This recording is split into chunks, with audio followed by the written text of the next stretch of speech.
Good morning. Good morning. Hey, good to see you. You can everybody take a seat at this time. We're about to get started.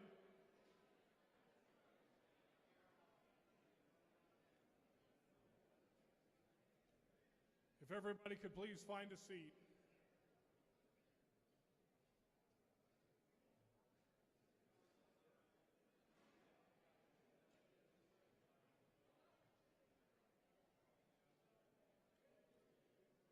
And we will come to order.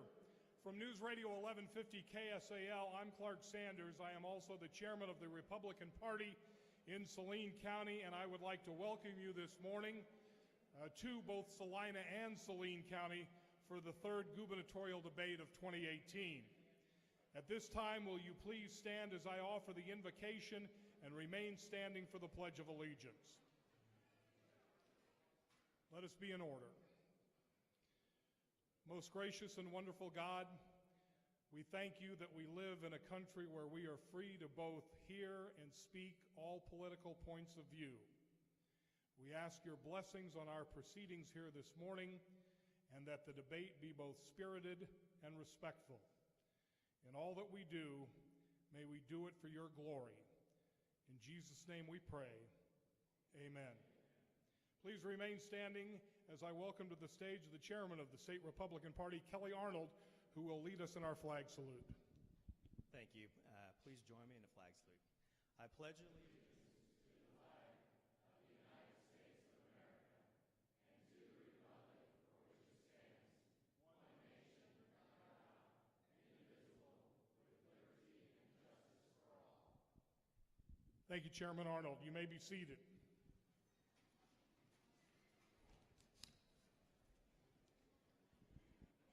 We will have 4 candidates for governor on stage this morning. These 4 gentlemen have agreed to the rules set up by the Kansas Republican Party for participation in the 2018 gubernatorial debates, and therefore qualified to be on stage this morning. The specific rules for this debate were determined by the Big First District Party, and they are as follows.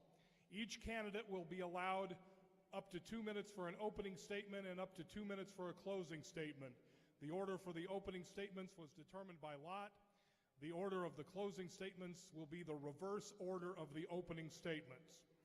Questions will be asked by the moderator, and the candidates will each have up to 2 minutes to respond. The order of response will rotate. However, should a candidate on stage be mentioned by name, he will be given 1 minute rebuttal time immediately after the current speaker is finished, and then the order of response will be resumed where it was left off. Before we meet our candidates, I would like to introduce our moderator and our timekeeper parliamentarian. Jerry Henriquez of 910 KINA will serve as the moderator this morning, and the chairman of the Big First District Republican Party in Kansas, Tom Arpke, will keep us on time and in order. Gentlemen, thank you for your service.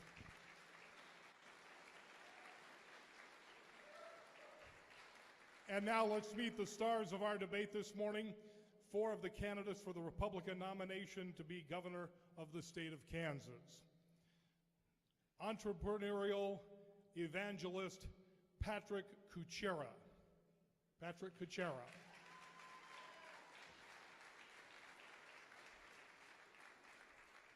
Governor Jeff Colyer.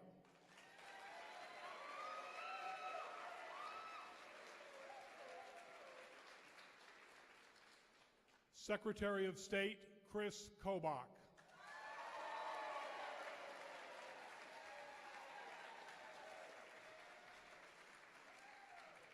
Commissioner of Insurance Ken Selzer.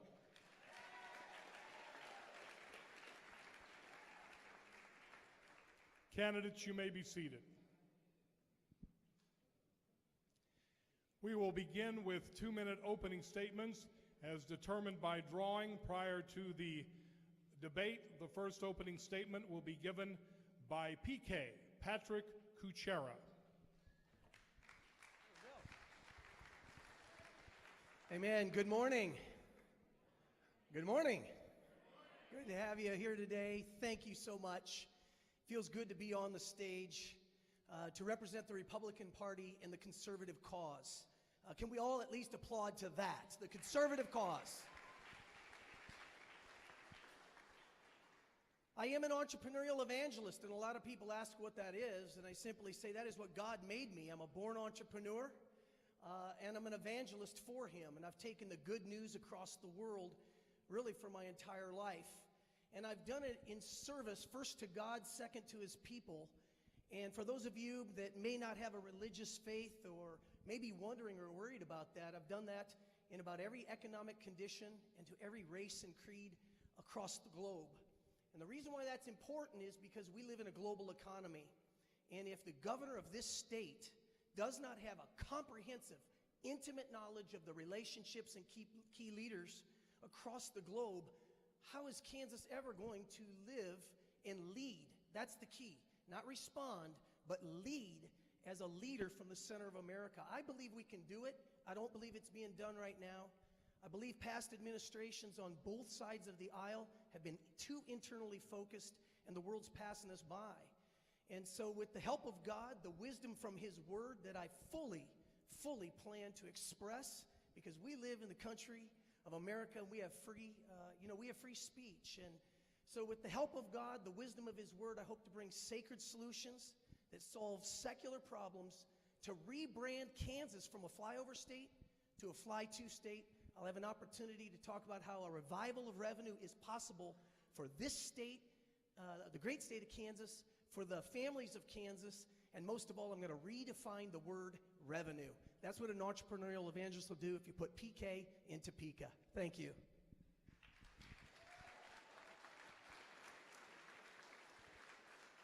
Next up with his opening statement, Jeff Colyer.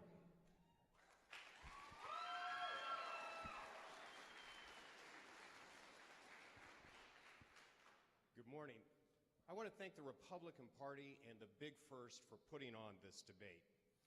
And I also want to welcome a couple people here today. Joining us is Steve Backus, our campaign chairman, a couple of my daughters, Salina and Domino, and the love of my life, the First Lady of the state of Kansas, Ruth Colyer.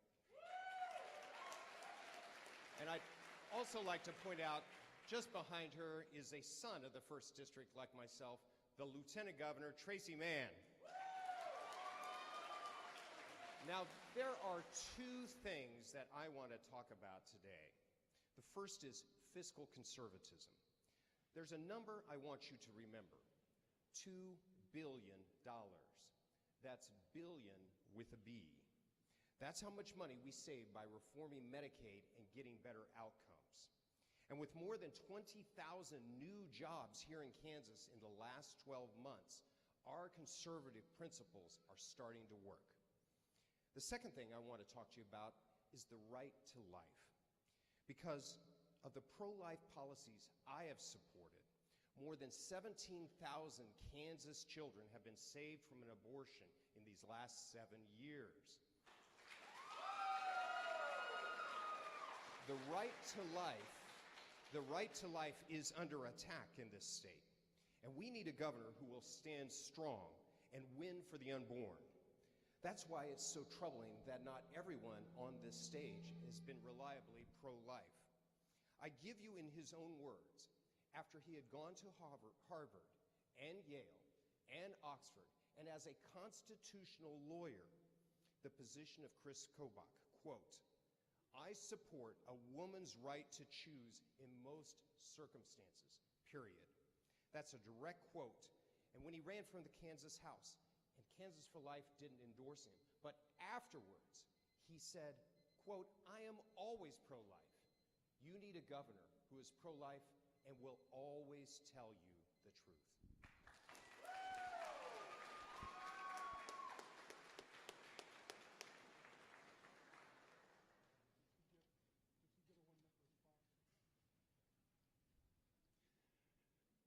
As it turns out, our next opening statement will be by Kris Kobach, but before his opening statement, Kris, you'll have a 1-minute rebuttal because your name was mentioned on stage.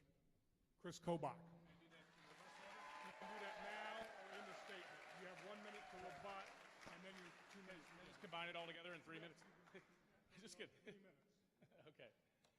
Thank you. Well, I'd like to begin by introducing my running mate, Wink Hartman, and his wife, Libba. Wink is going to be the COO of Kansas. He's going to be an integral part of our team and a critical part of our team in cutting spending, bringing his business acumen to the task of cutting spending, which we desperately need. We need real fiscal conservatism, not what we see right now. So, and one other point, he was on this stage in Wichita.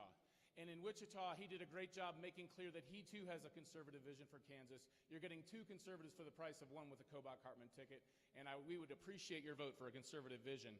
You know, I think Kansas needs a conservative fighter who won't back down when the liberals attack, and who won't always move to compromise when the liberals demand something. Many of you might have heard a few weeks ago the liberal outrage from the snowflakes when we brought a C5 Jeep with a Madus machine gun in it. And the snowflakes said, "You can't have a machine gun on top of a Jeep in a parade." We said, "Yes, we can." And now we're taking it to every parade we can in the entire state.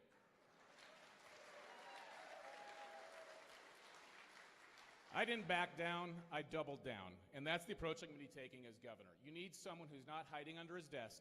You need someone who's out there in front pushing the conservative agenda. And also, talk is cheap, but results are something different. And I can stand on the stage and say I've delivered on promises. I promised, as Secretary of State, we'd make Kansas the safest state in the nation when it comes to voter fraud.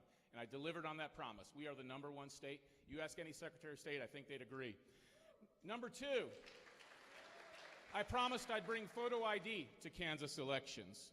I delivered that promise. I promised I'd bring proof of citizenship. I delivered there too. I promised we'd prosecute voter fraud for the first time in Kansas at the state level. I delivered there, and I also promised to cut the size of our office, and I did that as well, from $7.0 million a year to $4.6 million a year, cutting it every year. I'll continue to deliver as your governor, and my top 4 priorities as your governor will be cutting spending and taxes, not increasing it by $540 million. My priority will also be protecting life, also stopping illegal immigration in Kansas and ending our status as the sanctuary state of the Midwest.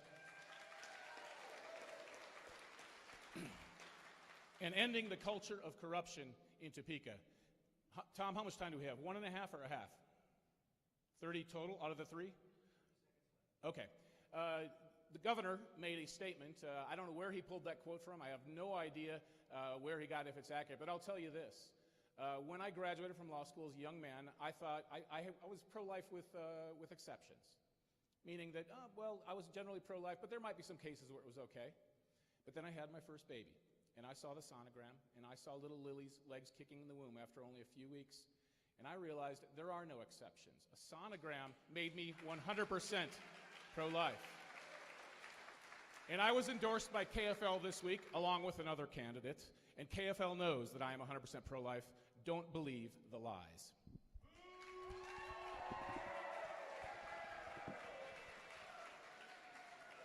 Our final opening statement goes to Ken Selzer. Ken.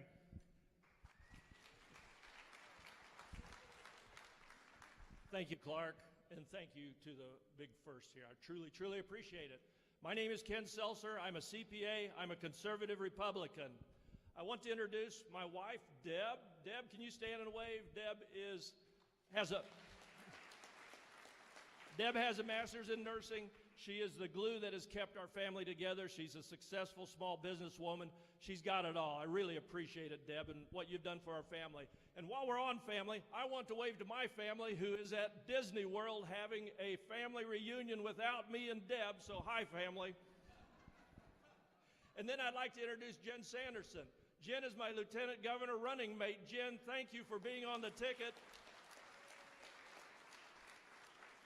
Jen lives in Goodland with her husband, Kevin. She grew up in Plainville. Her grandmother was the mayor of Plainville. Her mom was and is a recently retired school board member. The cool thing about her grandmother is she was a championship sporting clay shooter. So thank you, Jen, for what you bring to the table. I knew she was well respected throughout the state. I didn't appreciate how popular you were throughout the state. So thank you, Jen. Truly, truly appreciate it. I ran in a very crowded primary 4 years ago. Business background, all business, all my career, CPA, as a CPA, and in insurance. Won in a crowded primary, won by a landslide in the general. People understand and want my business-like approach to solving problems in Kansas in a transparent manner. That's how we reduce cost, sharply reduce cost in the insurance department, sharply improved productivity, and people wonder why we can't simply apply these same basic business principles to the broader state government. Government is different than business is, but you know what? There's basic business principles that need to be applied to every major organization. We've not had a managerial mess like we've had in Medicaid in Kansas. We've not had some other issues, so we'll talk more in a second. Thank you. Thank you, Ken. Well, I don't know about you, but I don't think there's any lack of enthusiasm here this morning. At this time, we'll begin the debate. Here is our moderator, Jerry Henriquez. Jerry. Thank you. Welcome to Salina, Kansas. Every telemarketer that calls Salina. Now, Jeff Colyer, you're next in the chute. Tell us about your running mate and what do they bring to the table? It is an honor to be a fifth-generation Kansan from the 1st District. And when I was looking around for somebody that would be Lieutenant Governor, I was looking for somebody who embodied the very spirit of Kansas. That those 5 generations, those same 5 generations were in his DNA. I wanted somebody that could step in as governor at a moment's notice. I wanted somebody who could lead, but I also wanted somebody who had those Kansas values deep in their DNA. And that's why I chose Tracy Mann. Tracy grew up in western Kansas, a place called Quinter. And in case you notice the political hangings, since I'm from Hayes, he's from Quinter, it's part of the Quinter-Hayes political axis to win this election. But for Tracy, he's been somebody who was out riding the rails. His family farmed. Their family built their house. In fact, it was a Sears and Roebuck house, and is still in it to this day. Tracy is now here, and he has his beautiful bride, Audrey, and their beautiful kids. They are young families, but he is also a businessman and understands Kansas business. Now, I've deployed Tracy to do this. Agriculture is number 1 for us, and Tracy is out there day in and day out, working with farmers, working with agribusiness. We're out there talking to people across the state, and we're here to make a difference in ag. And some of those differences in ag that Tracy has brought forward is he's helping us with farmers and ranchers, cutting regulations, cutting the wait times for inspections. We've been out there talking about trade and getting more markets open for us. We have been meeting with all sorts of leaders across the world to bring more trade and more agribusiness to Kansas. And I am very honored to have my friend, Tracy Mann, as our Lieutenant Governor.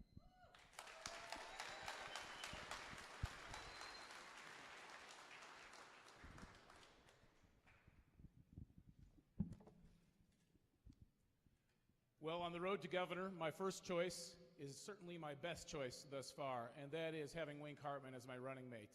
It was an easy choice to bring Wink on the ticket. Many of you know of his business experience throughout the state, Hartman Oil, Hartman Arena, the Jimmy's Egg restaurants, the Chester's Chop House restaurants. He's also in community banking. He is in a plethora of businesses, and he has succeeded in all of them. And so bringing him on board brings a separate skill set to my skill set, and we complement each other as governor and lieutenant governor. I've made it very clear that one of our highest priorities is cutting spending. You know, Kansas doesn't have a revenue problem. Kansas has a spending problem.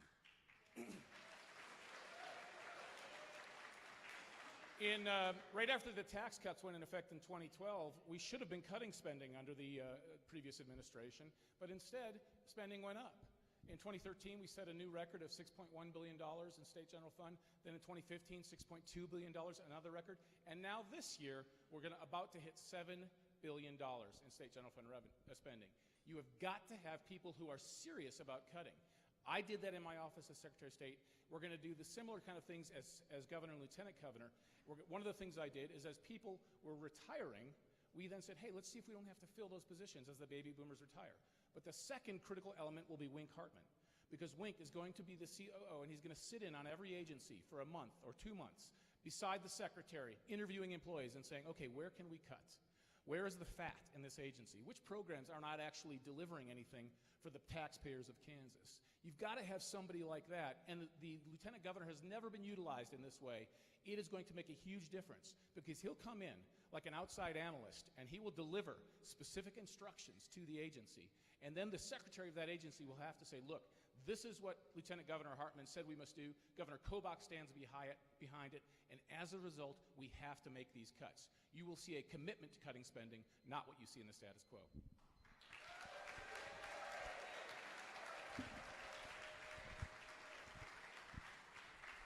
Hey, here's a really good news.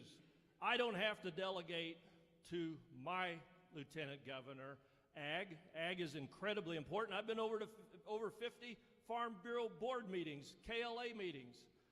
I don't have to delegate to my lieutenant governor business. I have a business background. You have the best of all worlds in our ticket. What I do have with our lieutenant governor is somebody who understands tech schools, community colleges. She is the chairwoman of the endowment for Northwest Tech, one of the most innovative tech schools in Kansas, who can spread what they're doing in other parts of Kansas. It leads by example. She is the immediate past chairwoman of the board of Leadership Kansas. Everybody in Kansas respects her and knows her who are in leadership positions, who have been through that program. Thank you, Jen, for being on the program, or on the ticket. I so appreciate that. We can do so many things together. She has so many talents. She lives on the opposite side of the state as I do. I told you I grew up right in this part of Kansas, down here by Newton and Gossel, in Canton and Galva, if you know those places, where the intersection of the Chisholm Trail and the Santa Fe Trail meet. That's where I grew up, on a farm. I came from the heart of Kansas. You will be well represented. She will represent and advocate for Western Kansas, all of rural Kansas, rural economic development, and a whole host of other things. Thank you, Jen, for being on the ticket.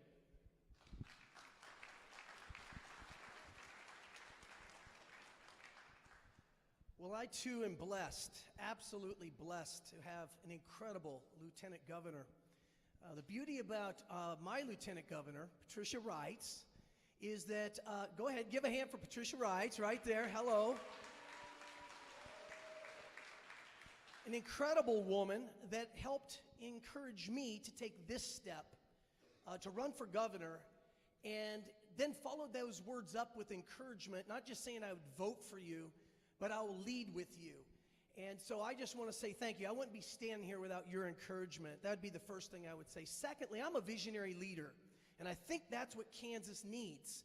There are managers that make things happen internally, under the hood. I think that that's going somewhat well. I think there's room for improvement. But what really needs to happen for Kansas to change is a visionary leader that says, let's not talk about what the parts are under the hood of a car. Let's talk about what kind of car it is, and most of all, would somebody, just somebody, put different GPS coordinates into the car. And that's what I'm going to talk about in this campaign. Now, a visionary leader can only do that. That's what entrepreneurs do. That's what innovators do. But it only works if you're surrounded by great executives. And Patricia Wrights is an engineer, Black and Veatch background. And then listen to this, 29 years serving in the federal government in a department that was not popular to be a conservative. She's a conservative, and she came to me and said, I understand what the problems are within government, your skill sets, your creativity, your innovation, your energy and enthusiasm. I know what the response would be and what you could do with the workforce of the people that work for the state of Kansas. I'm proud to say Patricia Wrights is my running mate. Known her for 18 years. She knows my family. We've been in church together. Our kids have had our horses on their farm. We know them well, and that is key between somebody that's working as closely as a governor and a lieutenant governor. Thank you, Patricia. Thank you so much.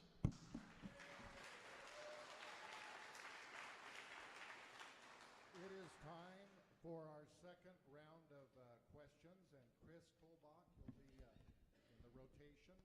First, what are your budget priorities, and list 1 through 5, if you will? Okay, that's Actually, that's a really good question because it forces you to think on your feet. As I've said before, we are going to be cutting spending in Kansas, and that is going to mean that we will have to prioritize. Before I list the agencies, though, I want to talk a little bit about how we're going to do it. Every agency in Kansas, except law enforcement, is going to have to make cuts by not rehiring people to fill vacancies as the baby boomers retire. In other words, there will be shrinkage in all agencies. But in terms of priorities, you've got to think about what government is here for. Thomas Jefferson said that government is best which governs the least. I am a firm believer in that principle. So you have to say, well, what is it absolutely essential that the state provides? And I would say it is absolutely essential that the state provides highways. It is absolutely essential that the state provides a free public education. It's in our Constitution. It is absolutely essential that the state also provide public safety in the form of highway patrol, the Kansas Bureau of Investigation, etc. You have those at a bare minimum. Now, when you get past that, you've got, I would say, fourth, the state has to provide elections, what the Secretary of State does. And then you have a variety of social services. And when you get to priority number 5, I would say that that is where we can make the cuts. There are so many services that are being provided that are probably duplicative or are probably wasteful. So, for example, when we talk about CanCare, which has been a disaster, I will be arguing that we need to put in some very clear requirements. First of all, anyone who's on drugs should not be getting CanCare under no circumstances.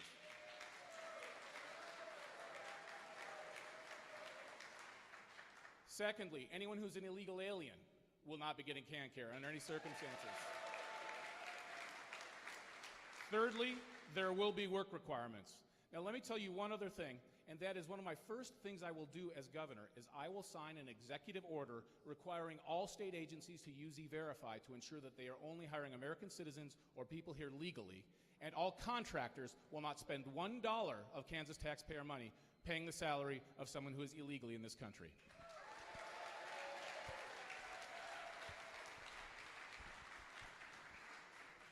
What a wonderful question. There are exactly 2 priorities, not 5, 2 priorities that will solve our issues. We need to lean in on costs every day, 24 hours a day, every day while we're awake, every minute of every day. We need to lean in on costs just like we did in the insurance department. Not indiscriminate across-the-board cuts, but thoughtful cuts everywhere. And you know what? We reduced the number of our employees by 20%. We sharply reduced costs. And productivity went up because inquiries and activity because of Obamacare keep coming into our office at an increased rate. Increased productivity. You can focus on benefiting Kansans everywhere you can at a lower cost. We did it. We'll do it again. We can do it across the broader state government. The other thing we're going to do is increase the revenue, increase the economy here in Kansas. And here's how that works. In 2017, the 4th worst economy in the entire United States. No other economy, state economy in the Midwest, ag-driven economy, was as bad as we were. We were one of the worst ag-driven economy in the United States. That has to change. If we have a flat economy, those tax rates that are attached to that flat economy will yield a flat rate. The only reason we have an increase now is because those tax increases that you're having to pay because people weren't disciplined in the House and legislature. We're going to do that. We are going to focus on leaning in on costs every day and making Kansas grow. That has to start with ag. We are going to be a champion for ag. I'm not delegating that somewhere else. We are going to be a champion for ag, just like the Nebraska governor is, just like other governors are around us. We're going to be talking about ag and solutions for ag every day. We need to do that. We need to focus on other sectors that are languishing here in Kansas. We have a pretty robust service economy, but let's make it work. We need somebody who is going to be a chief salesperson for Kansas. Thank you.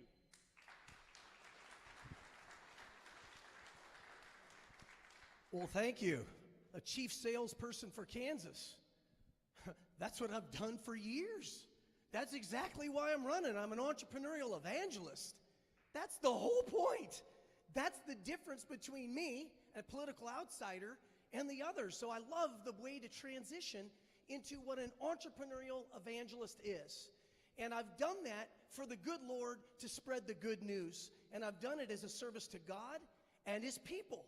I now want to do that for the state of Kansas. And I want to do what I'm innately built to do, and that is to go from communist China, tribal Nigeria, Buddhist Taiwan, doesn't matter. It's a global economy. And now those relationships, sitting on the advisory board of the World Chamber of Commerce, gives me relationships in consulates all over the world. It's not something I need to start to do. It's something I've been doing. And the reason why we're so far behind, the reason why the economy's so bad, is because on both sides of the aisle, we have not had a promoter promoting Kansas. We've not had a recruiter. Once again, in a primary, you know what you look for? At least I did. I'm just like you. I'm the outsider. I've always been sitting out there. You look what the differences are between primary candidates. In a general, it's real easy. It's a liberal versus a conservative. That's pretty easy. But what you look for in a primary is what's the difference between the two. If you believe what he just said, okay, I'm telling you, that's the way I am naturally built. And that is the reason why I'm the one person qualified to bring a revival of revenue to the state of Kansas naturally, organically.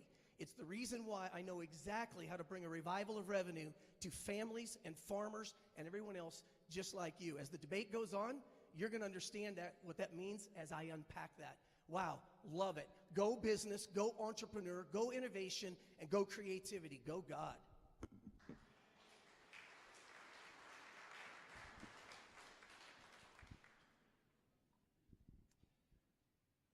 When I came in as governor, we immediately changed the tone. The first thing we did is we started creating more transparency so everyone in this room can see better what's going on. We started and we insisted on having a chief operating officer for the state of Kansas. Kansas is about a $15, $16 billion operation. It operates more like Berkshire Hathaway than anything else. And you need a chief operating officer that's going cross-cutting across those different agencies. That's what I've done. That's what we continue to do. And now what we're doing is we're setting outcomes for every single agency so that you see they are actually getting the job done. When it's not happening, we'll be able to pare that back. And we are paring that back. In fact, I am the candidate here who eliminated an entire cabinet agency, and nobody noticed. We did it, and we made more efficiencies. We can continue to do that, but we do have priorities. We do need to make sure that our workforce is here, that our kids have good schools, and I'm the one that insists on money in the classrooms and outcomes in those classrooms. The Supreme Court has ruled that we need to put more money in. We did. And what we're doing is we're forcing and focusing on those outcomes for the classes. There is a different approach here. Some people on this stage say, hey, I dropped my budget several $1 million. The way that happened was the federal government had a voting rights grant, and that grant went away. That's why that budget went down. The vast majority of it is because the federal dollars went away. We're working with Kansans to get better outcomes, and we're going to focus on winning for the state of Kansas.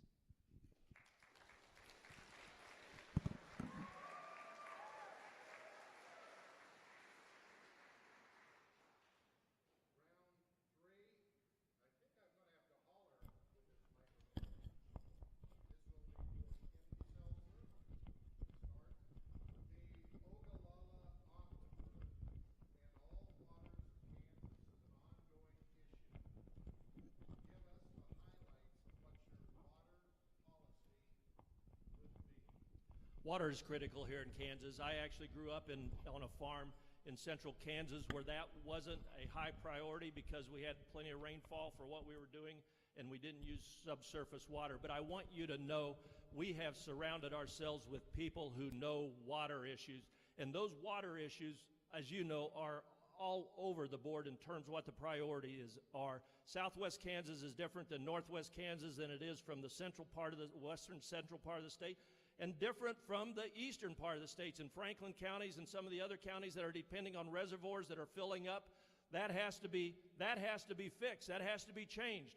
I do think we need to provide a little bit of funding that can be taken from elsewhere so that we don't grow our budget to put into water. We need that. We truly need that. One of the programs that my lieutenant governor is closely associated with out at Northwest Tech is a water technology course that is leading the country, leading the Midwest, leading the nation. It is a blue chip program that was designed to focus on new technology to save water, help the Ogallala aquifer, and it's catching on.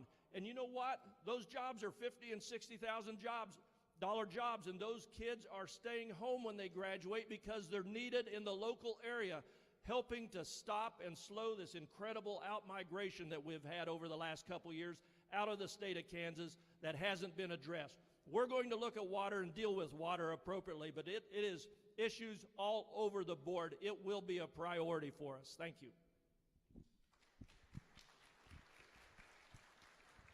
Water, the water of life, the river of life. Talked about that a lot. Hallelujah. Listen, right here, right now, most of you, a lot of you don't know who I am. Found out yesterday I was going to get on this stage as the political outsider. I'm glad to be here. But right now, after many months and many moons of these gentlemen and others talking about all of the agricultural policies, hydration, water, I get it. I'm going to announce right here one of the things that we can control that would help all the farmers in central and western Kansas from an agricultural perspective. Everything you just talked about, that's complicated, that's sophisticated. There are other nations in the world, leaders and people I know, hydrologists, that have not been here. If you put me in office, I'll get them here.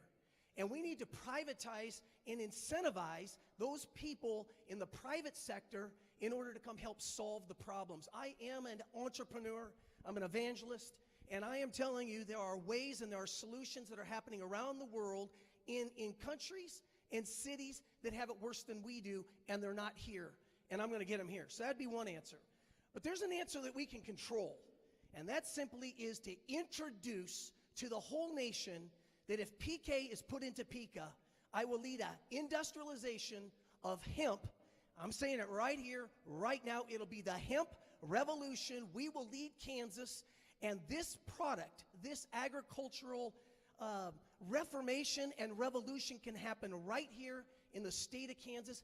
Hemp does not require the water that all the other crops do, and we've got to get it done. And I was going to say this even before Mitch McConnell and the Senate started doing what they did. You're hearing it right now. You haven't heard this up to this point.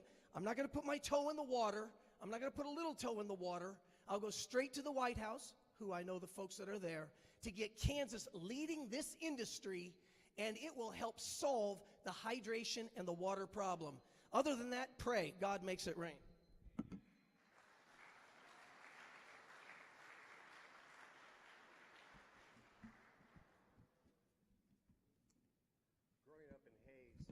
Growing up in Hayes, you know how important that water is. The Ogallala has been here for centuries, and it has been going down. Over the last 7 years, we've put together, bringing Kansans together, particularly those of the Big First, a 50-year water vision.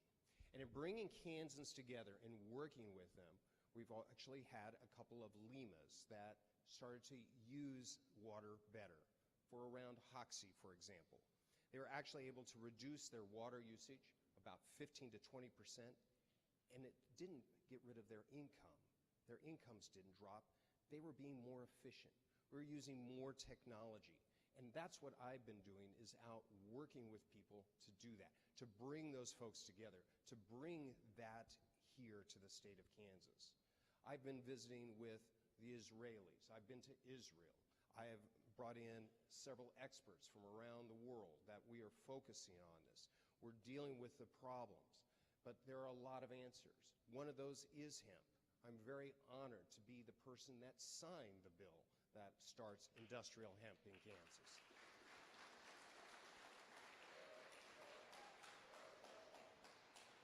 Our water is our lifeblood. Our agriculture is our kids' future, and that's what this is about. And that's why I'm standing strong and working with everyone here in the state, and we're actually getting the job done.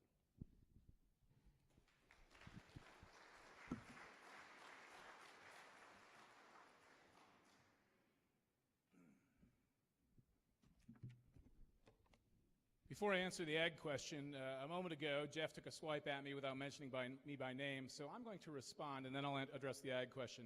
He said that my agency cut spending because we were forced to, because a federal dollar grant went away. That is false. Jeff is either ignorant or he is intentionally misleading you. It is the Help America Vote Again grant that was given to all states shortly after the act was passed in 2002. It was before I became secretary. It had several $1 million in it when I became secretary, and it still has over $1 million in it now. The grant is still there. Something else Jeff may not be aware of, and he's more than welcome to respond if he knows anything about this, and that is that we just got a huge boost in the grant this year from the federal government. They said, states, here's some more money. But we're still cutting the budget. It has nothing to do with the Help America Vote Again grant. That is the kind of misleading thing you're seeing from his camp, not only here in this debate, but on TV right now. He's desperate, he's attacking, and I don't know whether his staff is misinforming him or he just doesn't want to know the facts. But that is the kind of misleading, ridiculous attack that we see. We cut our budget by cutting our staff 19%, and we're going to continue cutting it every year. On agriculture, I think I'm the only person who actually lives on an active farm. It's a small farm. We're growing soybeans right now, and we were blessed with some rain last week. But yeah, water is everything in agriculture. I'm a big believer in the local irrigation management association program, where you have farmers getting together and collectively deciding we want to pass our farms on to the next generation. We recognize that we're depleting the aquifer, and we're going to decide how much rainfall, in quotation marks, we're going to draw out of the aquifer this year, how many inches, and then we will do it in a way that's responsible. We're already seeing good success from the LIMA program. That's the acronym, L-I-M-A.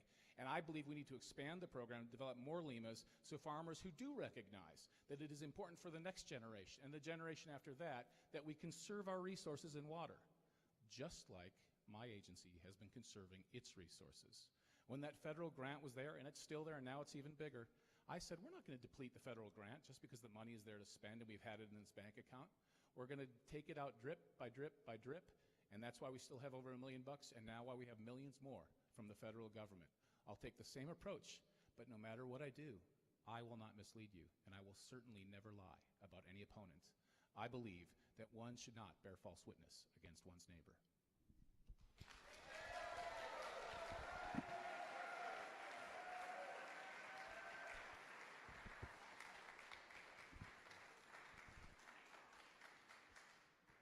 It was a federal grant.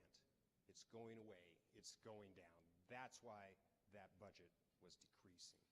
And what amazes me the most, though, what really is remarkable to me, is the person that is standing there before us wants you, taxpayers. He wants you to pay for his court fines, that when he gets fined by a court, he takes a state credit card and pays that fine with that state credit card. And he wants to lecture you on who is spending money.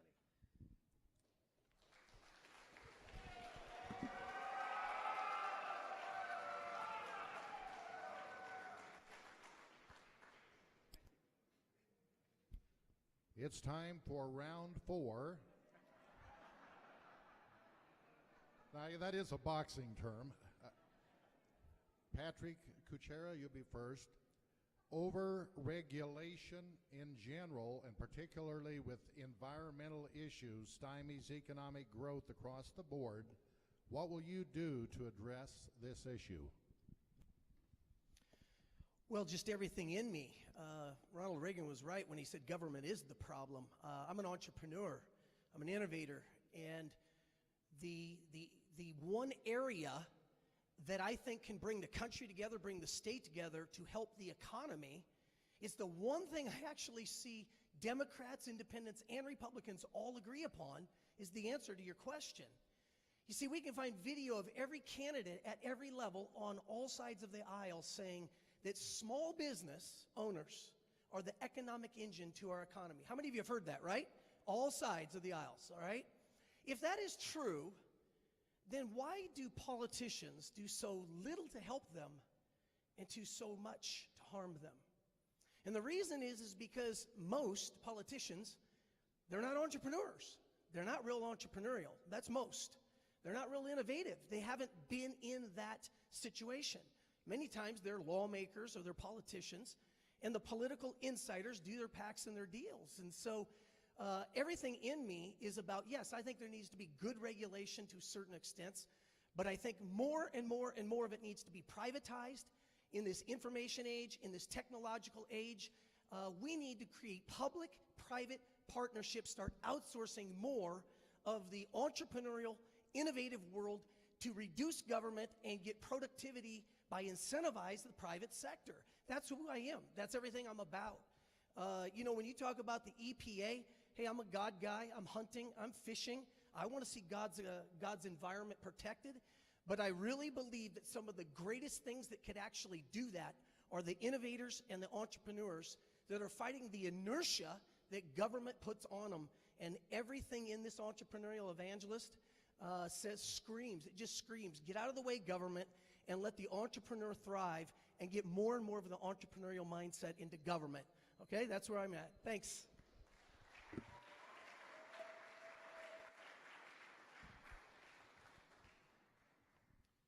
One of the things I learned from President Reagan is you be an optimist. You let entrepreneurs, you let business people put their best foot forward. Give them regulatory certainty, but a low level of regulation. And that's exactly what we are working on. And I know it firsthand. I'm the one guy in here who started a business. We had 25 employees at one point. And as a doctor, when I was doing this, 2/3 of my employees were clinical, taking care of patients. 1/3 were administrative. Because of all the bureaucracy of Obamacare over the last few years, it flipped. 2/3 of my staff had to be doing paperwork and 1/3 dealing with patients. I know it firsthand. And here's how you change that. You change that by working with people. You get together, and we are going to be announcing a number of regulatory changes over the next few months. And you be consistent at it, and you keep at cutting those regulations, making them fewer, smarter, working with the businesses to actually get those done. You make sure that we have certainty for our communities so that you can grow. For example, the Ag Poultry Bill, which we signed, which sets up the framework so we can actually decide how you want to run your business. We want to work with businesses and keep those regulations low. We've been working with the federal administration, with the White House, on cutting the waters of the U.S. and other environmental policies across the state. Those are important for us. We need to grow, and that hidden tax of regulation is something that affects all of us, and you're seeing us actually doing something about it.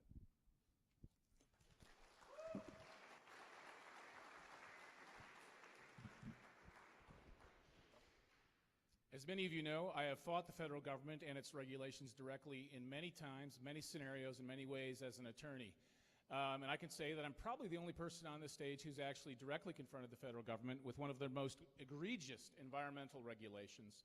And that was what happened in 2013 when the federal government declared, the Obama Fish and Wildlife Service declared that the prairie chicken was threatened. And many people who aren't familiar with prairie chickens, I am familiar with them, I shoot them all the time. Many people who aren't familiar with them said, oh, prairie chicken, that's so funny, what's that? But what they didn't realize is that about half of the state of Kansas was immediately threatened with federal regulatory curbs on agriculture, on building new buildings, on new drilling and exploration for oil. The western part of the state, all of the western third, and then some parts bleeding to the east, were immediately effectively shut down. I immediately took action. I drafted a bill that the Kansas legislature passed that declared that the federal government has no authority in this area, and so you won't find the word ag, you won't find the word prairie chicken or environment in the Constitution. They have the authority from Article 1, Section 8, the Commerce Clause. Well, there's no commerce in prairie chickens. In fact, they're a non-migratory species. We pointed that out, and we said, federal government, you're going to have a lawsuit on your hand if you want to try to regulate Kansas farmers and drillers into the ground. We passed it, and immediately the federal government started realizing they had a fight on their hands. At the same time, Kansas joined litigation with a few other states to push back on how they decided to list the prairie chicken as a threatened species. You can fight back. I have fought back, and we're going to continue to do so. On the state level, we've got to fight regulation too, because currently Kansas is facing way too much overregulation of our businesses right now.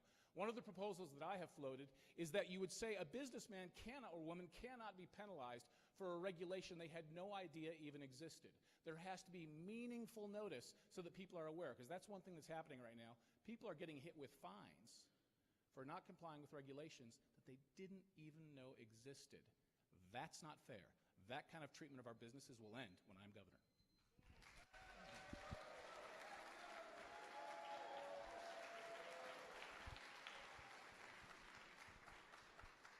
Thank you for the question, and we will take the same approach to this like we have taken to managing the insurance department and the rest of the government. We will calmly and thoughtfully protect consumers, but reduce the level of regulation. We can give you examples out of the insurance department. We've done it. We've been there. We know how to do it. We're going to be focused on it.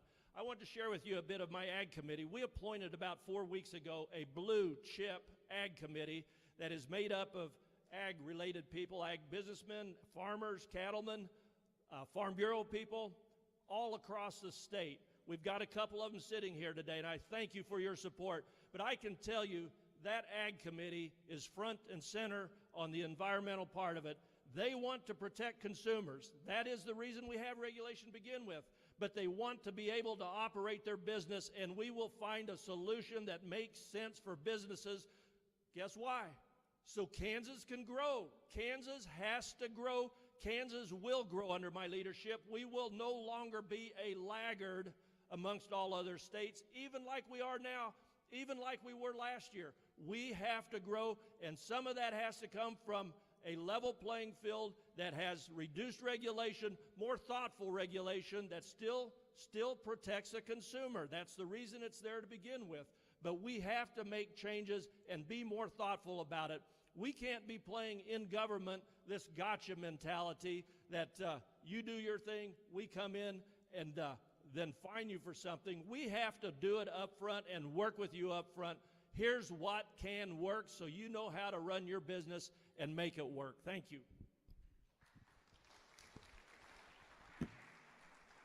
Jeff Colyer, you'll start this round out. Many of our rural Kansas communities are shrinking at an alarming rate. What specific policies would you push to reverse these trends?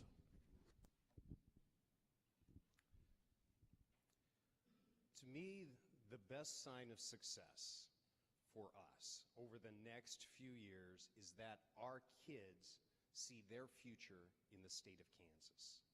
That's not Texas, it's not California. So when growing up in western Kansas, you know how hard it is. You know how hard it is with property taxes. You know how hard it is with all of the challenges that we have here. So here's what we need to do. One, we need to make sure that we have great schools for our kids with great outcomes for our kids. Two, we need to make sure that those jobs are right here in Kansas for our kids. And I'm out there doing it. I brought in Warren Buffett earlier this week for 500 new jobs. I've been here visiting the fluorescent light manufacturing plant. The largest one in North America is right here in Salina. I've been here working with entrepreneurs and business people so that we grow the Kansas economy. We have more than 20,000 new jobs in the state of Kansas. And right now, we have a different situation than we did even a couple of years ago. The unemployment rate in the state of Kansas is 3.4%. There are 52,948 jobs advertised on the market right now, and about 50,000 people that are looking for them. What we're doing is we're connecting people to those, and we're going to make sure that everybody gets a higher value job so that here, particularly in places like Salina and Hayes and Wathena, that those jobs are here and that we work with you to grow this community. That's what I've been about, and that's what I will continue to be about.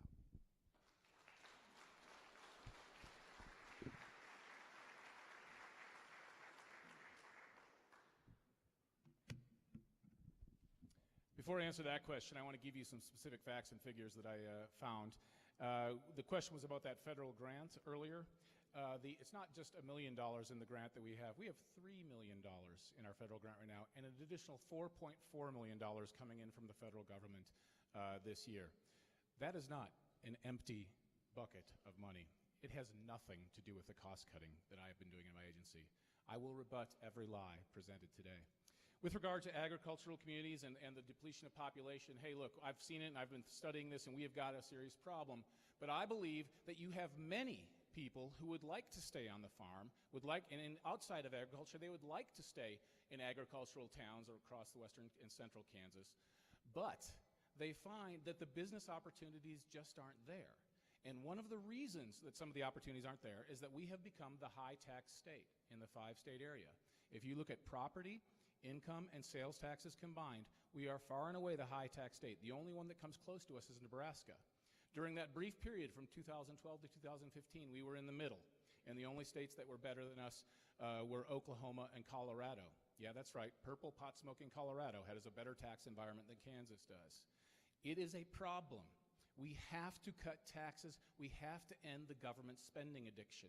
We can't be signing budget bills that increase it by more than $500 million in 1 year alone, or rather over a period, but $500 million in this year's boost after a $200 million boost last year. If Kansas keeps spending like this, we are not going to be able to cut taxes. It is that simple. You have to create an environment where businesses can thrive. Right after the massive hike that just went up in our income taxes in 2017, I spoke to two executives from the aviation industry in Wichita, and both of them told me that their own separate companies were both leaving for Colorado because of the income tax hike in Kansas. So we have to have jobs here in western Kansas, in central Kansas, so the people who want to stay can have a living when they stay.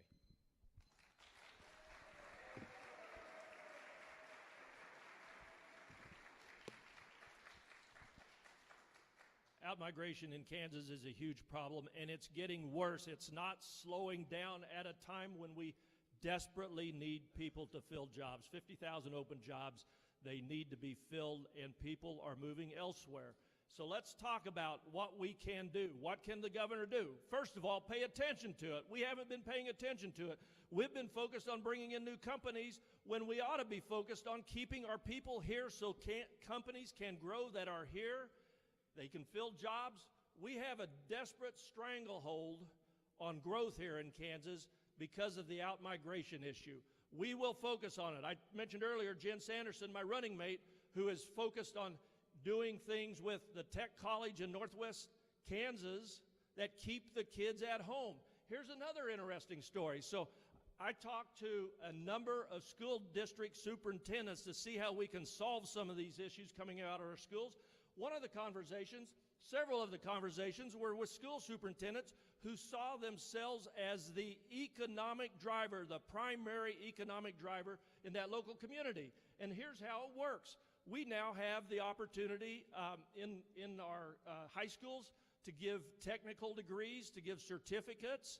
She goes out to the local chamber, to the local councils, city council, the county commissioners, and finds out what kind of jobs do we need or do we have right here so we can train our kids who are coming through junior and senior year in high school so they want to stay in the community. They're matched with jobs. Intelligent things like that can be spread across the state can make a huge difference, and we're going to be focused on practical things like that make a difference. We had an announcement about a year ago, I think. Over 55% of the kids that go through colleges and community colleges in Kansas are gone in 5 years. They're gone. They're gone. We know in the Kansas City metro area that over 10,000 bachelor degrees left the state in 2016. It's accelerating. It's not slowing down because we don't have somebody in the governor's office who can think forward and think strategically and think like a business with the public-private partnerships, just like we've done in the insurance department. Thank you.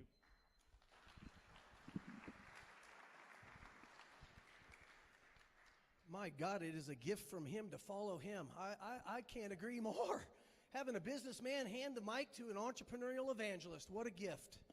Listen, I have 6 children with my beautiful bride, the queen of my world.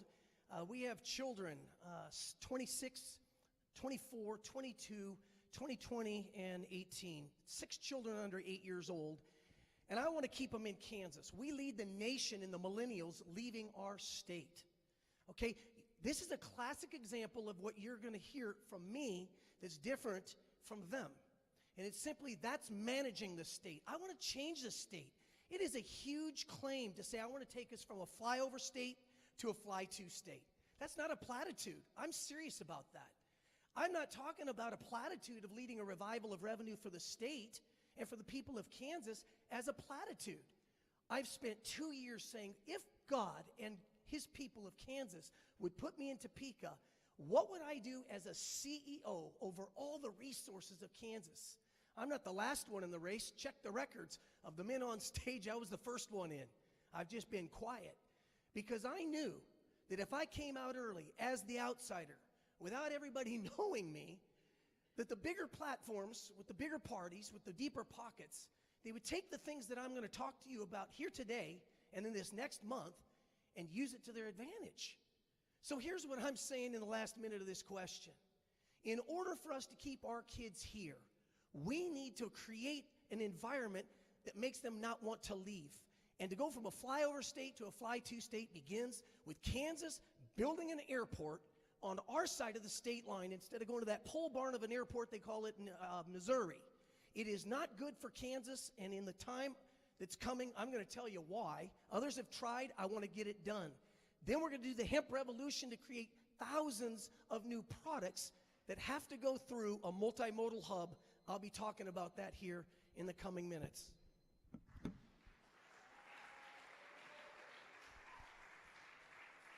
Kris Kobach, you'll be next. With the current struggle and debate that our state seems to continually have in regards to K-12 education funding, would you support legislation or measures to encourage school district consolidation?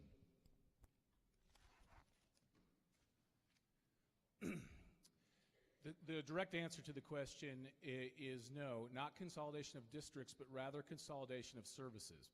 I think we have a lot of duplication, for example, in IT departments, which could be handled centrally by the state and thereby take it out of the school budget so that we would not be spending the same thing for the same services and the same type of personnel in multiple districts. That, I think, gives us the best of both worlds. We consolidate and we get economies of scale, but we still allow the districts to be where they are.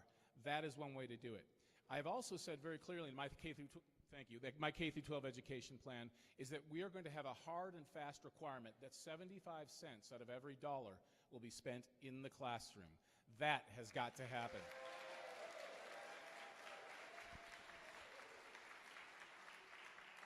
Let's do a quick experiment thinking about the numbers here. If you have an average of $14,000 spent for each child and you have 25 kids in the classroom, that's $350,000 total. We're spending about $50,000 on the teacher's salary, about $50,000 on classroom materials. Where's the other $250,000 being spent? It's being spent on administrators, extra administrators, and it's been spent on expensive Taj Mahal buildings.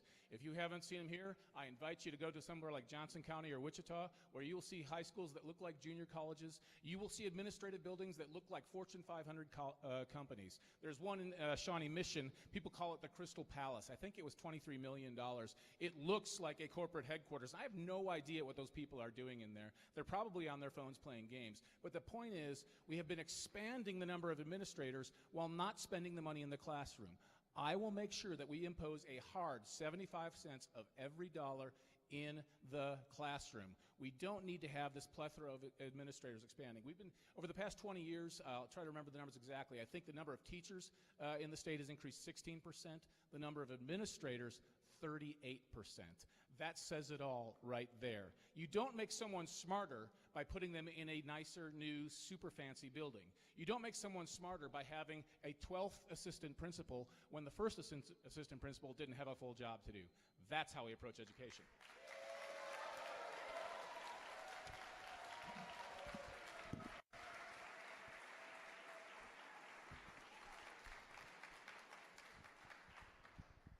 Thank you. This is a issue that's been brewing for a long, long time, and I give you just a few things around it. So I grew up, of course, over here by Gossel. I told you earlier, went to a 1A school, but I can tell you I've gone through a consolidation. I know I don't look that old, but in 1962, my two-room country school got folded into a massive 1A school district. And boy, we thought that was the end of the world. But you know, we did survive. We did survive. And here's the other thing I like to tell. Some of my track records out of Gossel High School will vaporize if they consolidate again. So I'm actually hoping that doesn't happen because I don't want to lose my track records.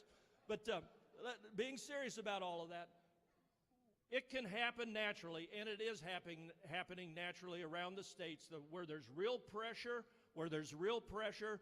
neighboring school districts are figuring out how to combine the administration. They're figuring out how to combine high schools. There's votes that happen on a regular basis across the state. It is happening. It's happening naturally. I don't know that we need to force it from the state. I do know we have to be more accountable in our school spending, absolutely more accountable, all the way from preschool to K-12 to tech and universities to retraining after. We have to look at that whole spectrum to make sure that we're getting value out of our dollar. We aren't examining that. We simply pour more and more money in without accountability, without adequate levels of accountability. That classic example that I like to talk about because it's so obvious. Last year, not this session, but the session before, we gave $300 million more to schools to reduce the bottom 25% that are underperformers, not achieving at grade level. And you know what? No accountability in that. That number can go up and they still get their share of that $300. Where is the governor? The governor needs to be front and center. Thank you.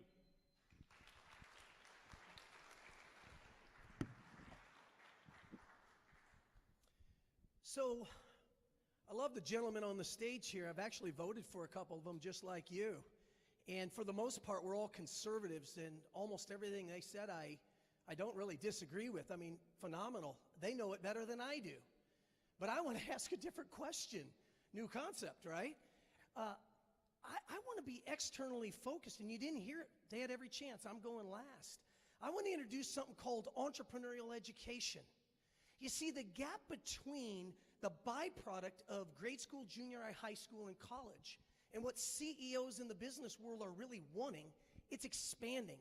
And the way business is running in government and that canyon of a gap between the way business and government run, that also is expanding. You know, I was making money when I was about this tall, and plenty of it. I could tell the stories about it. That opened up synapses in my brain when I was in first, second, third grade. Why did I have checking accounts, bank accounts? Why did I have loans, lines of credit, consignment? Why was I buying things wholesale and selling them? And why was I the oddball? That's the question we need to be asking. Can we, see, once again, this is internally focused. We've got to do that. That's defensive. That's conservative. Let's go on the offense and ask the question. Maybe Kansas can start asking the question when it comes to education, K through 12. Why aren't we teaching kids to make money? Parents, do you know the feeling when your kids actually make money? How does that feel when they make money and you know you don't have to give it to them? Hello, can I see some heads nodding here? You see, the whole school system all across America is designed for your kids to come out and build a resume instead of generating revenue. Did you hear that? Did you hear that? Right there, I like that. Fantastic. Listen, I want to change the question to say, why don't we get kids coming out of college creating revenue instead of a resume, and instead of looking for a job, they become job creators. We got to start them at K through 12 as an entrepreneurial evangelist. We're going to put entrepreneurial education that gets the byproduct of a student in a 21st century economy. That's what we're going to do.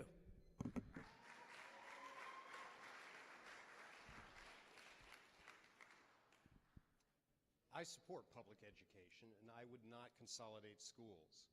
I think individual school districts can make their own decisions. It's made by parents and teachers and made locally here. You can make the best decisions, but here's the thing. We want to give you the tools, but schools need to be reinventing themselves. That's why I created the Governor's Education Council, so that we can provide some guidance, that we can start really making sure that we're training for the jobs of tomorrow. We're making sure that we're working with businesses and technical education so that we can get those certificates for our kids to be right here. It is so important that we have great schools, and I'm for that, and I'm working with you to get that done. We actually have fierce accountability rules as well, and we got that in the bill so that we can start getting outcomes.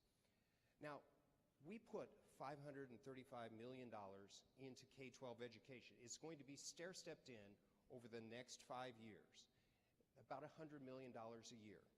Last month, we were $100 million over our estimates on collections. We can do this without a tax increase. And in fact, we had an opportunity to cut taxes earlier this year. It was May 4th, the last day of the legislative session. I'd been working with legislators. We had a plan. We were working together, trying to come up with a plan that would cut taxes for every single Kansan. We were there. We're at the line. The room is closed. They locked the doors. The count is 59-59.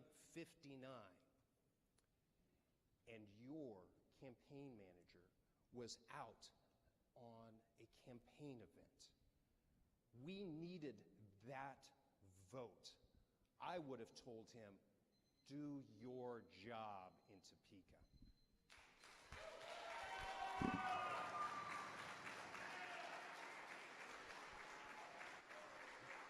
This will be the last round. This will be the last question. Ken Selzer, you get to be first. What kind of relationship do you envision with the Trump administration? And I'd like to point out an example. Would you send National or Kansas National Guard to help guard the southern border of the United States if requested? That's a tough question. What I will say is this: those border states ought to be participating 100% before interior states are called into duty. And I don't think all border states are on board. They really need to be. I really think we need to seal up the border. We have to stop the illegal immigration. Just like I said earlier, we are going to do everything we can. It's mostly a federal issue, but we're going to be actively involved. We're going to help stop the illegal immigration, but we're going to be supportive of fully screened legal immigration. Like I said earlier, the H-2C visas that are needed in ag so desperately. We're going to do that. So the rest of the question related to how we identify with the Trump administration. So I'm obviously a businessman, but you know what? My style is different. But here is the important similarity. We're getting things done. We're getting things done in the insurance department. We talked earlier about lower cost, higher productivity. People are engaged. People are focused on serving you, the people of Kansas. We're treating every dollar like it's your dollar, not like our dollar. We're going to take a business-like approach to this job, just like it so desperately needs. We haven't had that for a long time, and we won't get it. We won't get it if you elect somebody else here on August 7th. I have that business background, just like Mr. Trump does. His style is different than mine. We have a Twitter program, but it's not as active, so I'll just I'll leave you with that thought. We can get things done with a different style. That's me.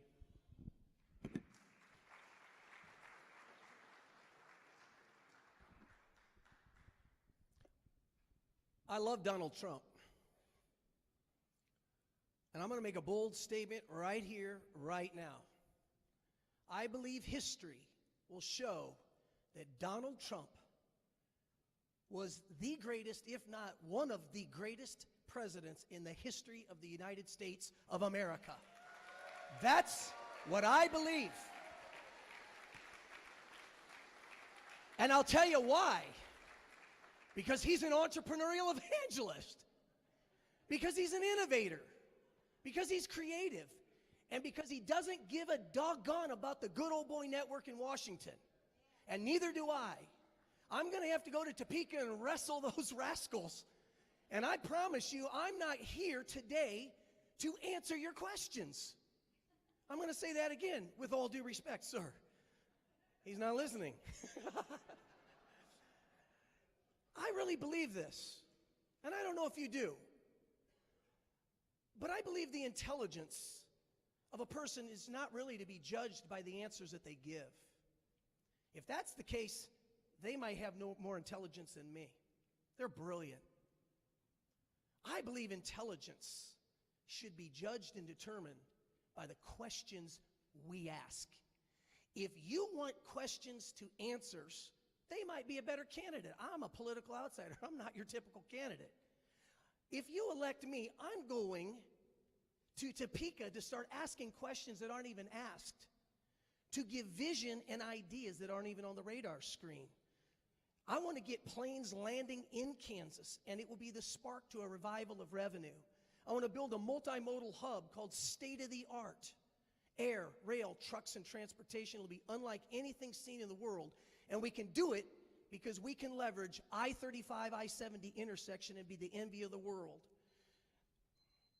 Then I will take that to the World Chamber of Commerce and say, you need to do business in Kansas. You have a fiduciary responsibility to vet me in Kansas unlike ever before. I am Patrick Kucera. I'm an entrepreneurial evangelist. I believe those that voted for Donald Trump, if you like what he brings to Washington, you got some similarities with this guy in Topeka. Put PK in Topeka, I'll do my best for you.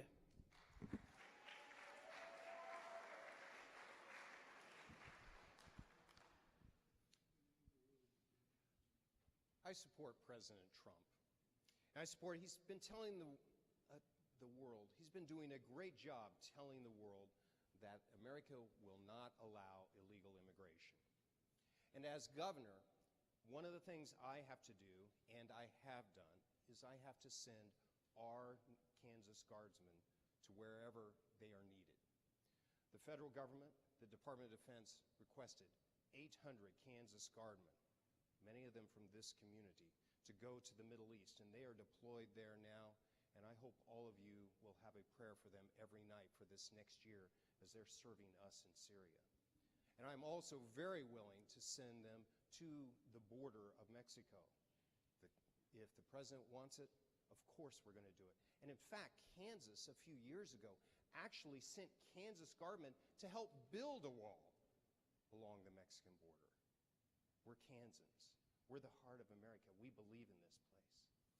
Now, I've had a good relationship with the Trump administration. It's been an honor and a privilege to serve as your governor. It's been an honor to meet the president and the vice president. I may not know them as well as some other people on this stage, but they have always worked with us.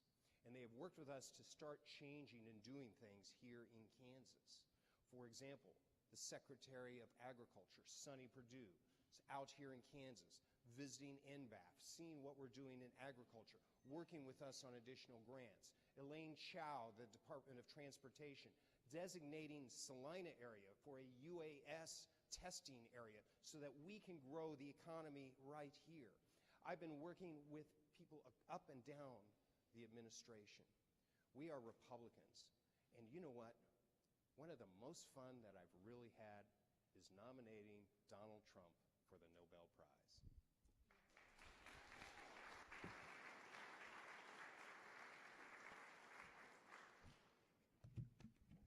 This is getting rich. I just want to quickly respond to one thing, the point about the 59 votes and my campaign manager. The deception upon deception coming from this man is amazing. So yeah, he's right. They were up to 59 votes, and I actually did text JR, my manager, and said, hey, do you need to, we were going to the NRA conference down in Dallas, and I said, do you need to get back? Why don't you come with me the next morning? There's a flight on Southwest Airlines, and he can probably show you the text. He immediately called leadership, and they told him, you know what, we're at 59. We cannot get to 63. Go ahead. There's no way we're going to get there. So yeah, we did do that. But again, you don't hear the full story from the other person on the stage here. You know, I'm not mentioning any names. You know, regarding immigration, I'm the only person here who's actually done something in his career about illegal immigration. I've been fighting it for my entire career. And yeah, I do have a relationship with the president. I spoke with him just last week on the phone. And yes, I did help him shape his immigration policy during the campaign and after the campaign. And I will continue to do so as governor. Look, Kansas has a problem. We are the sanctuary state of the Midwest. We are the only state in the 5-state area that has done nothing to discourage illegal immigration. And we are rewarding illegal immigration with in-state tuition for illegal aliens. That is going to end under my leadership. We're also spending $424 million a year in public benefits that are going to illegal aliens. That might help solve the spending problem if we stop giving public benefits to illegal aliens. That's going to happen under my administration as well. I also drafted a bill to stop sanctuary cities and counties. We currently have 3 sanctuary counties remaining in Kansas. We had 6, but I've been putting pressure, and 3 have relented. That bill got out of committee almost unanimously. It didn't come to a floor vote. I'm going to demand it comes to a floor vote as governor. I'm going to say, put that bill on my desk. We need a governor who will lead, not a governor who will say nothing about this critical issue to protecting American jobs.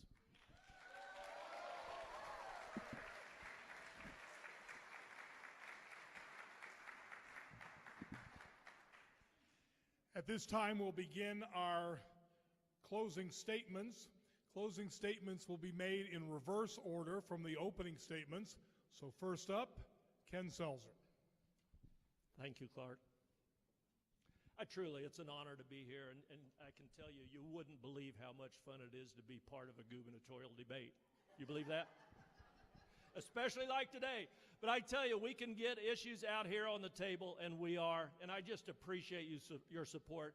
I so much appreciate everybody all across the state of Kansas who have raised their hand and said, we want to make a change. We have to have a change. We need a different attitude. We need a thoughtful, business-like approach to Kansas. We're going to be transparent. I want you to know that we're going to focus on transparency. I am the only one on this stage who has released its tax returns. You can see everywhere that I generate my income. It's far more detailed than what you'll get in the reports that are required by the state. Every governor candidate should be required. We are going to lead with transparency, and I can tell you, you will never, ever have a transparent state, a transparent organization, transparent contract development like we haven't had. All of those things. You'll never have that if the leader isn't fully transparent himself. That's why we've released our tax returns. That's why we're going to continue to do that every year I'm in public office. It's important. I am rock solid pro-life, rock solid pro-Second Amendment. We have a lot going for us. I'm 4th-generation Kansan, 1st-generation college graduate. I know how important education is throughout that whole spectrum we talked about. I know what you can do. I know what you can do when you work hard. I grew up on a farm.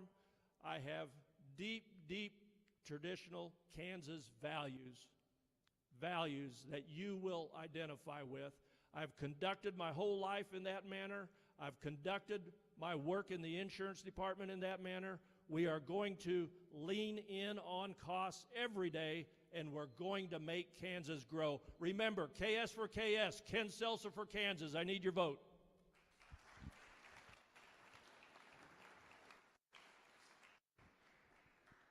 Next up with his closing statement, Kris Kobach.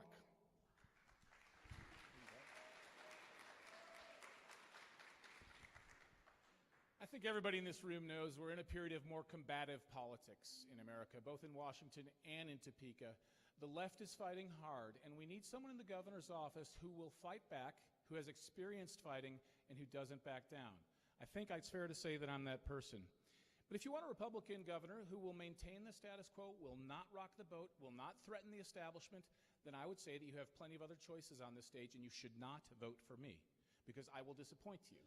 If you want someone who will change things in Topeka, who will rock the boat, and who will threaten the cozy establishment that's been going on in Topeka for decades under Republican and Democrat governors, then I'm your man. We are going to change things dramatically in Topeka, just like I've changed things dramatically for Kansas elections. Now, one thing you've probably noticed in American politics is if you have a conservative who is pushing hard and not backing down, he will immediately be attacked. You might see, why is Kris always being attacked on TV? Well, yeah, I do. As soon as I do things, the liberal editorial boards of pages all across this state attack me. The Kansas City Red Star can hardly let a week go by without attacking me on their editorial board. Well, they say positive things about other people on this stage, whom I won't mention. The fact is the ACLU also has the same approach. The ACLU files lawsuit after lawsuit to stop our fair elections laws in Kansas, and they're attacking me as well as our laws. And you also have people who have dark money groups putting ads right now in this primary race attacking me, false ads. I don't have all the time to explain the many ways in which they are false, but the bottom line is if you have a conservative out front, he will be attacked. If he's moving the ball forward, he'll be attacked even more. But one thing you know about me is I will never shrink. I'll never stop. I'll push even harder and drive even harder forward. That is what we need in Kansas. Now, I've been blessed to have some, thank you. I've been blessed to have some really nice endorsements, Ted Nugent, Sean Hannity, Don Trump Jr., but the one I want is yours. You are the conservative movement of Kansas. Together, we will move this state.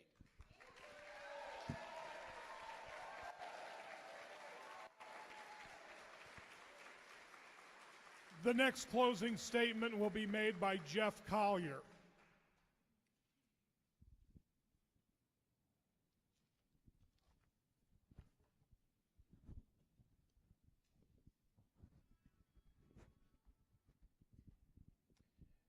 You've heard a lot of going back and forth today about who's going to be a competent and an effective leader in Topeka. And when you talk about it and when you look at the issues, the choice is truly obvious. You have a choice before you, one that will mark the next few years, and one that you can see by the behavior of people what happens. I stand up for victims. I do not stand up for political donors. And I'm going to mention his name so he has another minute to answer this question. Kris Kobach advocated for a pardon for a man, his largest campaign donor, who held a gun to a man's head. And I would encourage you to all read that campaign file, that file. The victim was so traumatized that he had to quit his job and he couldn't feed his family. So let me ask you, would you do that? The governor's pardon power is so strong. There is no check and balance on it. So Kris, I'm going to ask you to answer the question. If you are elected governor, will you pardon your largest donor who held a gun to a man's head, Ryan Bader? This election is so important. In Hayes, we have a way of looking at the world. There are two types of horses, show ponies and workhorses. There are some that want to parade in front of the cameras and some that'll do anything to do. I am going to be your workhorse just like I have been for the last 10 years. Low taxes, pro-life, pro-Kansas.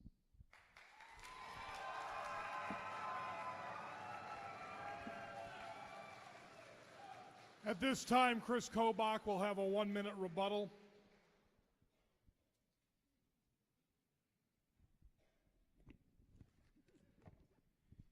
He's not only willing to tell lies about me, he's willing to tell lies about other people. If he'd have read the case of this friend of mine, who's a great young man, he'd have read that the judge in the case found that no firearm was used in the commission of the offense. It was an accusation of someone else, but the judge's finding at the end of the case was that no firearm was used. And you know why I represented him? Because he wanted his Second Amendment rights back. You see, he struck a deal with the Johnson County prosecutors. Johnson County said, hey, if you plead guilty, we'll get you an expungement, which means you'll get, all he wanted was to keep his firearms rights. He's a hunter. He's a gun guy. He said, I just want to keep my firearms rights. They said, okay, we'll get you an expungement, and then after the expungement, you'll have your rights back. Well, guess what happened? They got the expungement. Johnson County is good to its word, but they found out the expungement isn't good in the eyes of the federal government. Kansas expungement isn't really good enough. And that's why I took up his case. And that's why, by the way, the pardon board recommended a pardon. All of these omissions in the form of lies here. So yeah, calls himself a workhorse. I think Kansas needs a war horse.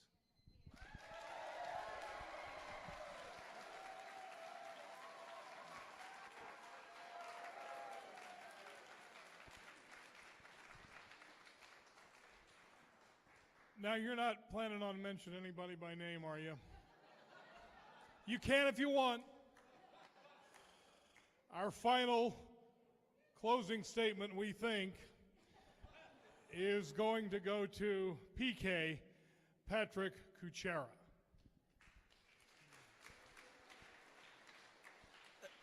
Ladies and gentlemen, politics has pursued me for 30 years.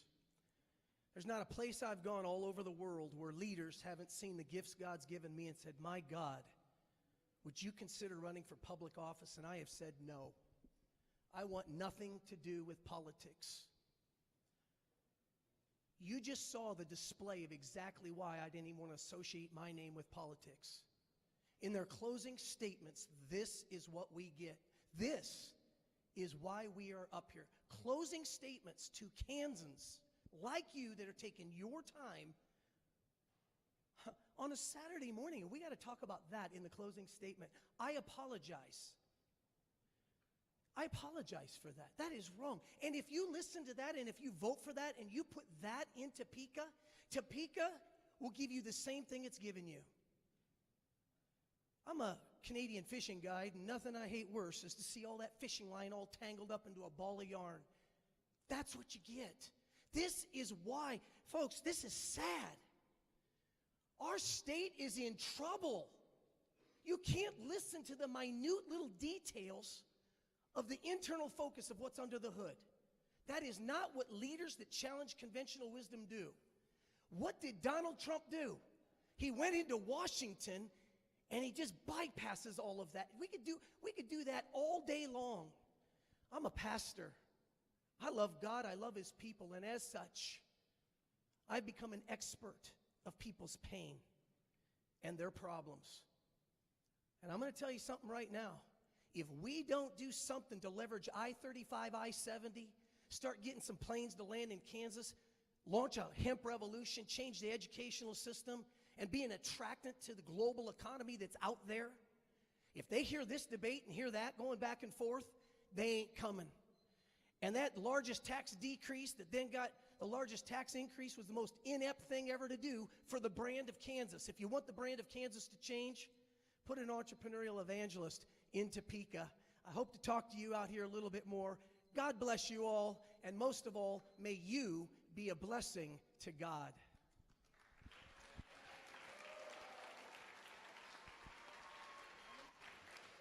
Let's thank all the candidates with a round of applause, please.